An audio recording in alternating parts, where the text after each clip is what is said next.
तो सर आप बोले थे कि इंग्लिश का एग्ज़ाम का एक दिन पहले आप एक ब्रह्मास्त्र देंगे जिससे कि हम लोग ग्रामर को फोड़ के आ जाएंगे। तो चलो आप ठीक है, यहाँ ध्यान दो। वैसा कोई बात नहीं है। जैसे जो भी बच्चा को अगर इंग्लिश में प्रॉब्लम है, तो जो भी अभी हम बताने जा रहे हैं अगर उसको फॉलो करता है तो निश्चित से अगर उसको थोड़ा सा भी अगर इंग्लिश आता होगा तो उसका एग्ज़ाम बहुत अच्छा जाएगा। एग्ज़ाम बहुत अच्छा क्या जाएगा, अच्छा ही जाएगा, ख़राब नहीं जाएगा, निराश होकर नहीं आएगा। सो जो भी एकदम बता रहे हैं उसको ध्यान से सबसे पहले देखो, ज़्यादा देर का नहीं है, थोड़ा सा देखना है और 2-3 घंटा घर में प्रैक्टिस कर लो। बाकी बात कल इंग्लिश का जो 26 फरवरी को जो एग्ज़ाम होने वाला वो एग्ज़ाम बहुत अच्छा जाएगा। तो यहाँ ध्यान से देखो, सबसे पहले हम यहाँ क्या बता रहे हैं, यूज़ ऑफ ऑफ। यहाँ यूज़ ऑफ ऑफ है। ऑफ का मतलब होता क्या है, काके की। तो ऑफ को हम लोग किस में रखेंगे, नॉन लिविंग में। नॉन लिविंग मतलब होता क्या है, जिसमें जान नहीं है। तो अब यहाँ ध्यान दो, फिर से बताते हैं, use of of for non living. Non living मतलब क्या, जिसमें जान नहीं है, जो निर्जीव रहता है। तो इसको भी क्या बोलते हैं, का के की। अब यहाँ ध्यान से देखना, बताते जा रहे हैं, थोड़ा सा खराब लगेगा शुरू में लेकिन बाद में फिर पता चलेगा। घर का कमरा, घर का कमरा लिखे हैं। अब यहाँ पे नीचे क्या लिखे हैं, 3 2 1। तब यहाँ देखिए करना क्या, जो नॉन लिविंग रहेगा आओ अगर बीच में का के की रहे तो उसको इंग्लिश में लिखते टाइम क्या करेंगे, जस्ट उल्टा करेंगे। जो फर्स्ट वाला है उसको क्या करेंगे 3 में, और जो थर्ड वाला है उसको 1 में लिखेंगे इंग्लिश में लिखते टाइम। तो जैसे घर का कमरा था तो यहाँ पे क्या करेंगे, रूम ऑफ होम। उसी तरह विद्यालय का नाम, तो विद्यालय कहाँ पे है, फर्स्ट में है हिंदी में, और नाम कहाँ पे है, थर्ड में। तो जस्ट इंग्लिश में उसको उल्टा करेंगे, जो नाम था थर्ड में उसको फर्स्ट में करेंगे, तो नेम ऑफ स्कूल। उसी तरह घर का दरवाज़ा, अब घर हिंदी में किस में है, फर्स्ट में है, और दरवाज़ा थर्ड में लिखा हुआ है, लेकिन इंग्लिश में जब इसको लिखेंगे तो दरवाज़ा को फर्स्ट में लिखेंगे, तो डोर ऑफ होम। जो का के की रहेगा वो अपने स्थान पे ही रहेगा, सेकंड स्थान में ही रहेगा, उसको इधर उधर नहीं करना है। उसी तरह फिर से गांव का तालाब, तो गांव किस में है, फर्स्ट में है, और तालाब किस में है, थर्ड में है हिंदी में, लेकिन इसको जस्ट इंग्लिश में लिखेंगे तो इसको उल्टा कर देंगे, तो फॉन्ड ऑफ विलेज। फिर उसी तरह गांव का मंदिर, तो मंदिर थर्ड में है तो इंग्लिश में लिखते टाइम फर्स्ट में करेंगे, तो टेम्पल ऑफ विलेज। ये चीज़ हो गया। अब कहाँ इसका यूज़ करेंगे अभी बाद में बताएंगे। तो ये लिविंग का जो भी चीज़ था का के की वाला वो बता दिए। अब चलो आते हैं यूज़ ऑफ एपिस्टोपी कोमा एस, का के की। ये किसके लिए है, फॉर लिविंग, सजीवों के लिए। तो यूज़ ऑफ एपिस्टोपी कोमा एस, का के की किसके लिए, सजीवों के लिए, फॉर लिविंग। अब यहाँ ध्यान दीजिएगा, अब इसमें भी लिख रहे हैं जैसे पिता का घर। अब देखिए न लिविंग में क्या किए थे, रिवर्स कर रहे थे, उल्टा कर रहे थे, लेकिन लिविंग में क्या करेंगे, जैसे जैसे है बस उसी तरह करेंगे। जैसे पिता का घर, पिता क्या है, पिता लिविंग है, पिता में जान होता है, तो पिता का घर। तो ये पिता क्या आ गया, लिविंग आ गया। तो लिविंग में क्या करेंगे, जैसे है बस उसी तरह लिखते जाएंगे। तो पिता का क्या था, फादर। का के लिए क्या यूज़ करेंगे, एपिस्टोपी कोमा एस, और घर का क्या हो गया, होम, तो फादर्स होम। उसी तरह रानी की बहन, रानी की बहन, तो रानी किसी का नाम है, तो रानी का हम क्या लिखें, रानी लिख दिए। रानी क्या है, लिविंग है। तो इसी तरह इसको भी क्या करेंगे, एकदम सीधा लिखेंगे, इधर उधर रिवर्स नहीं करना। तो रानी का और रानी लिख दिए। का यहाँ की था, की के लिए क्या यूज़ किए, एपोस्ट्रोफी कॉमा एस, और बहन का क्या यूज़ किए, तो सिस्टर, तो रानीज सिस्टर। उसी तरह माँ का बेटा, तो माँ भी क्या है, लिविंग है, तो मदर्स सन। यहाँ तक आपको क्लियर हो गया होगा। तो ठीक उसी तरह करना है, जो नॉन लिविंग था उसमें क्या करना है, रिवर्स करना है इंग्लिश लिखने में, और जो लिविंग है उसको जैसे को तैसा ही लिख देना, जिस तरह उसी तरह। अब यहाँ ध्यान से सुनना। हाँ थोड़ा शॉर्ट बता रहे हैं, क्या कि अब आप लोग के पास उतना टाइम नहीं है कि आप लोग अब पूरा आज इंग्लिश पढ़िएगा, जो ज़रूरी है वही बता रहे हैं। अब यहाँ देखिए आते हैं प्रोनाउन में, तो ये हो गया सब्जेक्टिव प्रोनाउन और ये हो गया ऑब्जेक्टिव प्रोनाउन। अब चलो सब्जेक्ट ऑब्जेक्ट बताते हैं। सब्जेक्ट डायरेक्ट बता रहे हैं, डायरेक्ट ही सुनिएगा, कोई ज़्यादा यहाँ उतना फॉर्मूला यूज नहीं कर रहे। तो सब्जेक्ट क्या हो गया, जो सामने है वो सब्जेक्ट हो गया, और जो दूर है वो क्या हो गया, ऑब्जेक्ट हो गया। सीधी सी बात समझना है आप लोग को, जो सामने हो गया वो सब्जेक्ट और जो दूर है वो ऑब्जेक्ट मान लिया। तो सब्जेक्टिव प्रोनाउन में हम लोग क्या रखते हैं, आई रखते हैं, वी रखते हैं, यू रखते हैं, ही सी इट, दे रखते हैं, और दिस दैट भी इसमें हम रख रहे हैं खुद से, समझ गए ना। फिर से यहाँ ध्यान दीजिए, सब्जेक्टिव प्रोनाउन में आई रखें, वी रखें, यू रखें, ही सी इट, दे रखें। अब ऑब्जेक्टिव प्रोनाउन में रखें, आई का ऑब्जेक्टिव प्रोनाउन हम क्या रखें, माय, वी का ऑब्जेक्टिव प्रोनाउन क्या रखें, आवर, यू का ऑब्जेक्टिव प्रोनाउन क्या रखें, योर, ही का क्या रखें, हिज, सी का क्या रखें, हर, इट का क्या रखें, इट्स, दे का क्या रखें, देम या देयर, दोनों यूज हो जाता है कहीं, ध्यान से। अब यहाँ पे ध्यान रखिए, अब ऐसा सेंटेंस जिसमें आपका सब्जेक्टिव प्रोनाउन ना रहे, यहाँ से सबसे बड़ा चीज़ स्टार्ट हो रहा है, एकदम ध्यान से सुनो जो बता रहे सो।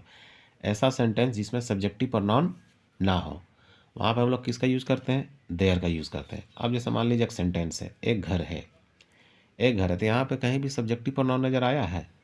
तो नहीं नज़र आया। तो जहाँ पे सब्जेक्टिव प्रोनाउन नज़र ना आए वहाँ पे हम क्या यूज़ करेंगे? देयर यूज़ करेंगे। तो एक घर है, तो एक घर है, इसको क्या यूज़ करेंगे? There is a home. एक घर का क्या लिखें? There is a home. उसी तरह अगर फ्यूचर में हम आते हैं तो एक घर होगा, तो यहाँ भी सब्जेक्टिव प्रोनाउन नहीं है, तो एक घर होगा, तो गा गे गी रहे, वहाँ पे हम लोग सेल या विल यूज करते हैं, तो होगा है, तो यहाँ पे विल भी यूज करेंगे, तो there will be a home. अब चलिए अब पास्ट में आते हैं, तो एक घर था, ये किस में आ गया? पास्ट में आ गया। तो एक घर था तो उसी तरह आ जाएगा, देयर के साथ क्या यूज होगा? वॉज, तो देयर वॉज अ होम। यहाँ तक आपको क्लियर हुआ होगा। फिर से एक बार बताते हैं कि ऐसा सेंटेंस जिसमें सब्जेक्टिव प्रोनाउन नज़र ना आए उसमें हम लोग देयर का यूज़ करते हैं। तो उसी तरह क्या थे, एक घर है तो देयर इज़ अ होम, एक घर होगा तो there will be a home, एक घर था तो देयर वाज अ होम, इस तरह यूज़ किए। अब यहाँ ध्यान दीजिए, ये तो छोटा सेंटेंस था, अब थोड़ा कुछ बड़ा सेंटेंस आता है। तो मेरे विद्यालय में 10 कमरे हैं, मेरे विद्यालय में। अब इससे पहले हम लोग को इंग्लिश के बारे में कुछ नहीं पता था, कैसे सेंटेंस को लिखेंगे, लेकिन अब देखिए कैसे पकड़ते हैं। जिस तरह यहाँ नंबर से स्टार्ट करते हैं, एक घर, उसी तरह अब यहाँ नंबर देखते हैं 10 कमरे। तो पहले 10 कमरों को सॉल्व करते थे। यहाँ पे देख रहे हैं कि मेरे विद्यालय में 10 कमरे हैं, यहाँ पे सब्जेक्टिव प्रोनाउन नहीं है, यहाँ पे हमको ऑब्जेक्टिव प्रोनाउन नजर आ रहा है, ऑब्जेक्ट माय, यानी कि मेरे।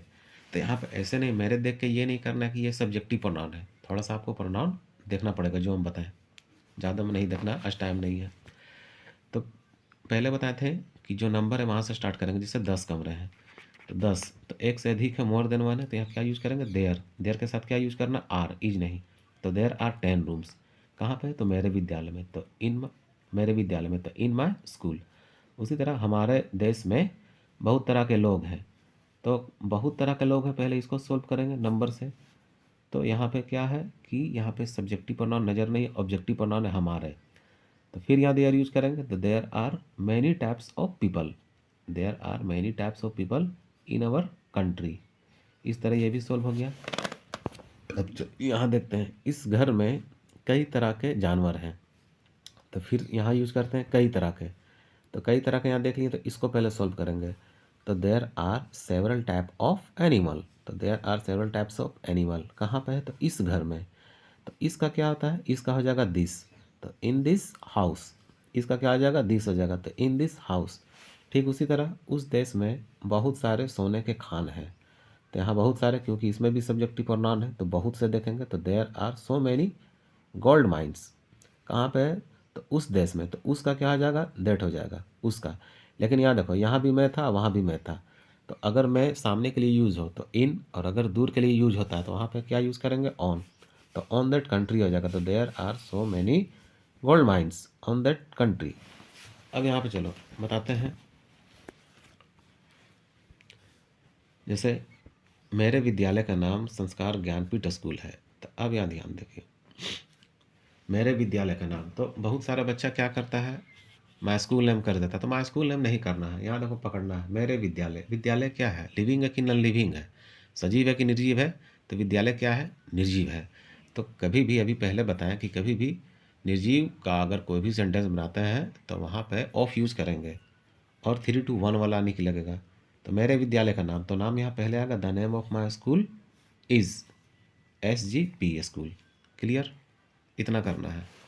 अब आप लोग को क्या कीजिएगा, इसको 2 बार 3 बार आप लोग देखिए, जो बताएं हैं सो। एक बार में तो थोड़ा सा समझ में नहीं आएगा, और आज जितना ज़्यादा सेंटेंस है उसको सेंटेंस को ज़्यादा से ज़्यादा क्लियर कीजिए। और जो भी आप लोग जो हिंदी का कहानी, जो इंग्लिश का जो समरी पढ़े होंगे, उसको आज थोड़ा जल्दी जल्दी रिवाइज कर लीजिए। और करना क्या है कि थोड़ा सा राइटिंग प्रैक्टिस कर लीजिए, क्योंकि अगर आपको इंग्लिश में लिखना नहीं आ रहा, कुछ नहीं आ रहा, तो जो बताया है देयर का यूज़, उसको यूज़ करके कम से कम आप लोग पास हो सकते हैं, नंबर अच्छा आ जाएगा। ऐसा नहीं कि हमको कुछ नहीं आ रहा है, एग्ज़ाम में एकदम निराश होकर गए हैं। इसको यूज़ कर लीजिएगा। आपका पैराग्राफ लेटर भी यूज़ कीजिएगा, क्वेश्चन आंसर जो कीजिएगा, 30-40 नंबर का क्वेश्चन आंसर आ रहा है, आपको आराम से 50-55 नंबर आराम से आ जाएगा। जिसको कुछ नहीं आ रहा है, जो बच्चा को इंग्लिश में, उसके लिए है, जिसको आ रहा है उसके लिए नहीं है।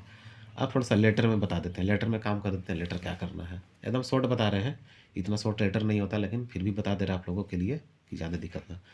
सबसे पहले लेटर लिखते हैं तो जो आपका राइट साइड है वहाँ पे क्या दीजिए, जहाँ से आप लिख रहे हैं वहाँ का पता दीजिए, और जिस डेट में लिख रहे हैं उसका पता दीजिए। उसके बाद लेफ्ट साइड में आ जाइए। अगर पिताजी के पास लिख रहे हैं तो डियर फादर कर दीजिए। उसके बाद करना क्या है, छोटा सा एकदम सिंपल बता रहे हैं, ज़्यादा हार्ड नहीं बता रहे। लिखना क्या, आई एम, जो भी आपका नाम है, and I want to say that. ये सब यूज़ तो आप लोग करते होंगे, वर्ड आई वांट टू, ये सब मैसेज वैसेज लिखते हैं या कुछ भी तो यूज करते हैं। तो I want to say that, I want to say that का मतलब क्या होता है, मैं आपसे कहना चाहता हूँ। दैट का मतलब क्या आ जाएगा, की हो जाएगा, कि I am well hair. Well का मतलब क्या आता है, अच्छा, कुशल। तो मैं यहाँ कुशल हूँ। हेयर का मतलब क्या आता है, यहाँ। तो आई एम वेल हेयर मतलब मैं यहाँ कुशल हूँ, मैं अच्छा हूँ। एंड का मतलब क्या आता है, और। आई होप दैट, होप का मतलब क्या आता है, आशा करना। तो आई होप दैट, मैं आशा करता हूँ कि, दैट यहाँ यूज हो गया कि। You will be also happy there, आप भी वहाँ पे क्या होंगे, खुश होंगे। इतना सा फॉर्मेट आपको याद करना है लेटर के लिए, इतना सा फॉर्मेट। आपका 8 नंबर लेटर में नहीं आएगा तो 5 से 6 नंबर भी आपको लेटर में नहीं कटने वाला है, अगर इस तरह कर लिए। इतना आप कर लीजिए। और स्टार्टिंग क्या करते हैं, एक्चुअली मैटर इज दैट। जैसे लेटर में आप लोग लिखते हैं कि दरअसल पत्र लिखने का कारण क्या था, तो इसको इंग्लिश में आप लिख सकते हैं, actually matter is that to writing a letter. इतना आप लिख लीजिए। और लास्ट में क्या कीजिए, जिनके पास लिख रहे हैं, मान लीजिए फादर के पास लिख रहे हैं तो टू फादर, वहाँ का आप पता लेफ्ट साइड में नीचे साइड, जिसके पास लिख रहे हैं टू फादर, समझे, वहाँ का डिस्ट्रिक्ट, वहाँ का पोस्ट, वहाँ का स्टेट, वहाँ का पीएस आप दीजिए। और राइट साइड में आप अपना नाम दीजिए, आप अपना ब्यौरा दीजिए। इतना अगर आप कर लेते हैं तो आपको इंग्लिश में पास होने से कोई नहीं बचा सकता है। ये उन बच्चों के लिए है जिसको इंग्लिश में कुछ नहीं आ रहा है, कुछ नहीं। एक बार विश्वास करके ये वीडियो को थोड़ा सा ज़्यादा से ज़्यादा देखिए, और जिसको नहीं आ रहा उसको भी दिखाइए, हो सकता है उसका भी कल्याण हो जाए, समझे। और जितना ज़्यादा इसका रिवीजन कर लीजिए, 20 सेंटेंस 3 सेंटेंस में रिवीजन आप इसको कीजिए, उससे आपका क्या होगा कि थोड़ा सा सेंटेंस में पकड़ बन जाएगा। और जो भी पैराग्राफ आएगा, लेटर आएगा, एग्ज़ाम में क्वेश्चन सर लिखिएगा, उसमें बहुत ज़्यादा यूज़ होता है ये सब सेंटेंस। क्लियर। सो ठीक है, अगर वीडियो को अच्छा लगता है तो ज़्यादा से ज़्यादा इसको रीडिंग कीजिए। ठीक।